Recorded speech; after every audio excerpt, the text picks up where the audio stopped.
Ramana Maharshi ఉళ్ళిట్ట ఎన్నట్లు సిద్ధర్గల్ వాళింద సిద్ధపేట్ల cider భూమి உலகப்புது மரியம் திருக்குறளவை உலகக்கு தந்த ஞான பூமி அச்சமில்லை அச்சமில்லை என முழங்கிய மகாகவி பாரதியார் வீரபூமி உலகத்தை ரட்சிக்கும் கந்தசஷ்டி கவசம் எனும் அருண்கோடை தந்த ஆன்மீக பூமியாம் தமிழகத்தை சேர்ந்த என் அன்பு உள்ளங்களுக்கு எனது அன்பு நிறைந்த வணக்கங்கள்.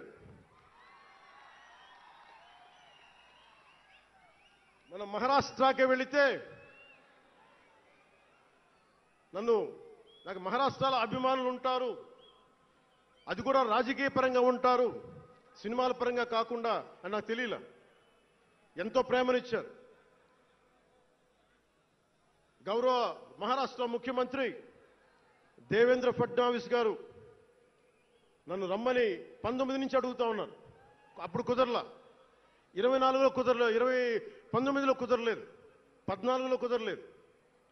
మొన్న హర్యానాలో మీరు రావాలి ఖచ్చితంగా అని చెప్పి ప్రత్యేకించి నన్ను పిలిపించారు. నేను ఎన్డీఏ కూటమి కోసం ప్రచారం చేశాను, భారతీయ జనతా పార్టీ కోసం. వెళ్ళిన అన్ని సీట్లు దాదాపు 95% మనం గెలిచాం, ఒక్క సీటు తప్ప. మీకు తెలుసు, నాకు మరాఠీ నేల, మహారాష్ట్ర నేల, ఛత్రపతి శివాజీ మహారాజ్ నేల, ఛత్రపతి సంభాజీ మహారాజ్ నేల. అలాంటి నేలకి ఇక్కడ మనకి ఉన్నారా మీరు? ఓకే. ఇక్కడ మన స్వామీజీ పేరేంటి? ఇక్కడ మన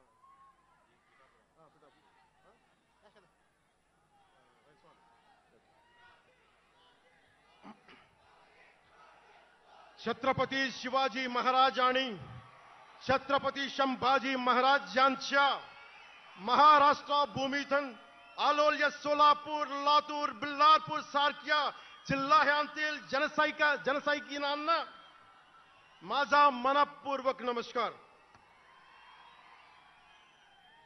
అలాగే కర్ణాటక నుంచి వచ్చిన అభిమానులకి, ಕರ್ನಾಟಕದಿಂದ ಈ ಹಬ್ಬಕ್ಕೆ ಆಗಮಿಸಿದ ನನ್ನ ಜನ ಸೈನಿಕರಿಗೆ, ನನ್ನನ್ನು ಪ್ರೀತಿಸುವ ಕರ್ನಾಟಕದ ಜನ ಸೈನಿಕರಿಗೆ హృత్పూర్వక నమస్కారాలు. చాలా భాషలు అయిపోయినాయి కదా. అది మీకు అర్థమైంది కదా. రెండు భాషలు ఒక్క భాషలా కాదు. భారతదేశానికి కావాల్సింది తమిళనాడుతో సహా we need multiple languages, not just two. We need multiple languages to keep, not just for the integrity of the country, but also to understand each other, to share love with each other. అందుకనే బహుభాషే భారతదేశానికి మంచిది.